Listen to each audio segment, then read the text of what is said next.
Hey, welcome to Sing and Cook on Sanjeev Kapoor's Khazana. And what I'm doing? Sharpening knives. This is how you actually sharpen your knife if you don't have a sharpener at home. Rub against the flattened side and against the sharper side. Keep rubbing, so at least this knife will be sharp. But why are we talking about sharpening of knives? I'm here with a special request to make Matar Paneer for all of you. Matar Paneer Dilli wala. Beautiful. Just watch me. How do I do it? Follow me on this recipe. You'll definitely learn the Matar Paneer that you used to eat in Delhi, wherever you are today. To make Matar Paneer, first of all, onions. Let's chop them fine. When you're chopping onions, you need to kind of take this out because this does not dissolve, and the gravies, if you're making them smooth, they will not be smooth because of this. This does not dissolve or does not even melt like the onions, because the onions, if you keep cooking them, they melt and dissolve in the gravy. So what we need to do is chop onions fine. And to chop onions fine, what was I doing initially is helping me now, sharpening of knives. To sharpen your knife, very important, because a good knife, helps you enjoy cutting all the products. And if your knife is not sharp enough, you will not enjoy chopping or cutting. And that's what generally I practice even at home or everywhere. So onions finely chopped. So to make Matar Paneer, first of all, pour some oil in a wok or a handi or a vessel. So around 2 big tablespoons of oil, because you will saute the onions until they are brown. So for that, you require a little more of oil. We need to add cumin seeds. 1 teaspoon of cumin seeds. Saute until they turn the color, nice and fragrant. I love the aroma of cumin seeds. It's nice, fragrant, and you must always add in little hot oil and wait until they are lightly brown so that you get the complete aroma. To this, chopped onions, all the chopped onions into this pan. Saute this until they are nice and brown. So while this happens, let's go to the next step. Got beautiful red tomatoes. Let's chop them. And when you chop tomatoes also, as you see this eye here, even the tomatoes can see. Can you believe? So this is called the eye of the tomatoes. You need to kind of remove this. When I chop tomatoes, I definitely remove them. And this is why you need to always sharpen your knife, because it's easier to cut surfaces which are smooth. And if your knife is not sharp, mind you, you'll cut your hand. Cut the tomatoes finely. Keep an eye on this onions also, they need to get golden brown. As you sharpen a bit, this knife works better on the smooth surface. Chop all the tomatoes. Now that the tomatoes are cut, let me remove them in a bowl. For Matar Paneer, I actually like to chop my tomatoes and I don't like to puree them. And I tell you, if you mark my words, there's quite a bit of difference when you chop the tomatoes and use them in a gravy and when you puree the same and use. One, the color of tomatoes and the gravy is brighter when you use chopped tomatoes in this gravy. And when you use the puree, it is little dull.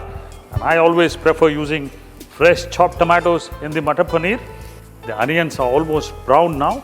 It's about time we add the ginger and garlic paste. I've got ginger paste, I've got garlic paste, 1 teaspoon of the ginger paste, 1 teaspoon of the garlic paste. If you're using ginger and garlic paste together, use 1 large spoon of the same. Quickly stir this. Always give a stir for some time after adding the ginger and garlic paste, because you need the raw flavors of both the products to go away. The chopped tomatoes, all of them into this. Now, very important is to know that the tomatoes are almost double the quantity of onions, and that's the ratio which you must remember. Now let this get sauteed until the tomatoes are pulpy and form a nice gravy. So this should take at least 6 to 8 minutes.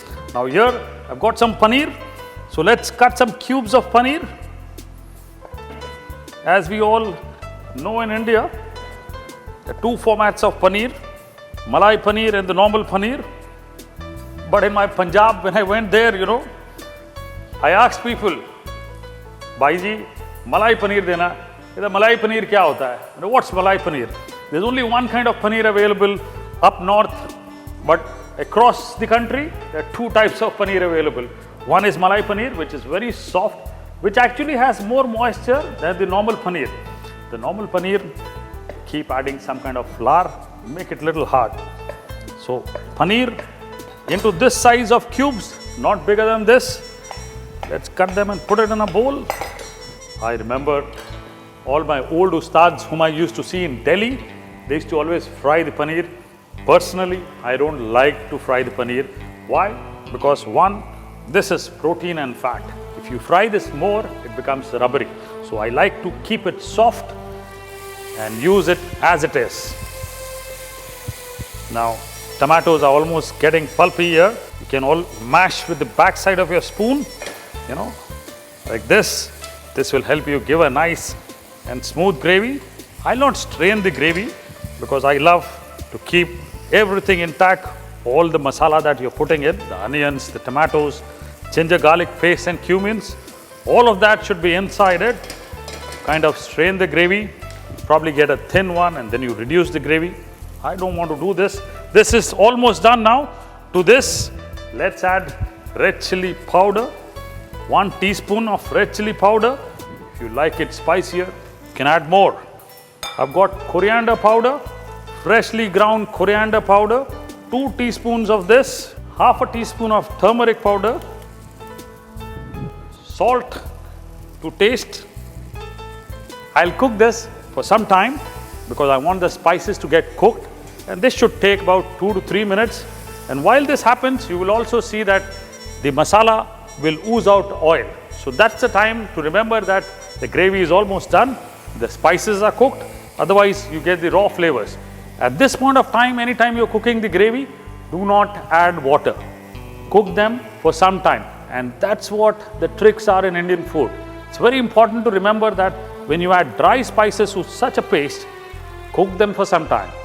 As the oil oozes out, you will know that that's the time you need to add the water. Otherwise, you'll get the raw flavor of spices. Experience speaking, learn it from Harpal. And that's what I'm here to teach the entire world. Indian food at the best, learn it from me. Now this is looking nice. So what next now is to add some water. So 2 cups of water into this. And now I'll bring this to a boil. The gravy is now come to a boil. What next? I've got some frozen green peas here. You can refresh them by adding some water in it and put it in the microwave for some time, or you can just boil it in hot water for some time, or you can put them directly inside here like what I'm doing. So all the matar green peas frozen inside. If you're using fresh peas, you need to add quite early so that the peas, get boiled. Or if you want to use fresh green peas, you need to boil them first. If you want to have the bright color, boil them, refresh them, and then use it here. You can use them directly also. I remember my mother using it directly. She never used to boil them. But now we all get frozen peas. That's convenience, I would say. So the peas in it here. Got the paneer. Let's add the paneer to this. Quickly finish this off now. Give it a stir. Matar paneer looking nice.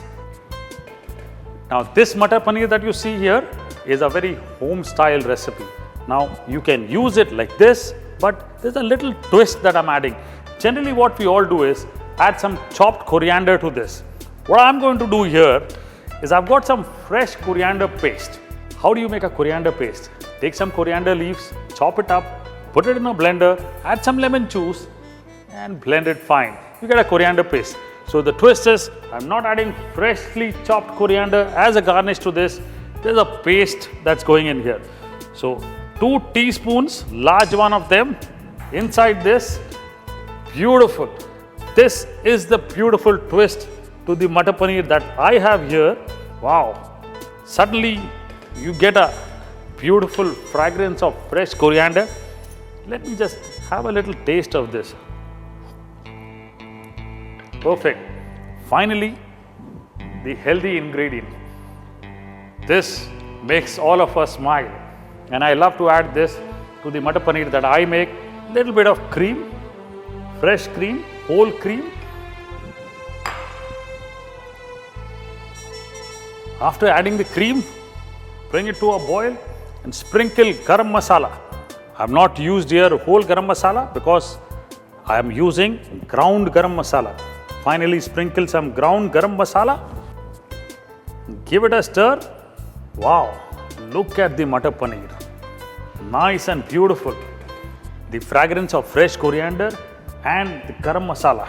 It's just beautiful. Awesome. Try the way I am trying here with the little twist that I brought in for you. And that's because you keep requesting me to do something new every time. And this is what I do. Matar Paneer with a twist just for you.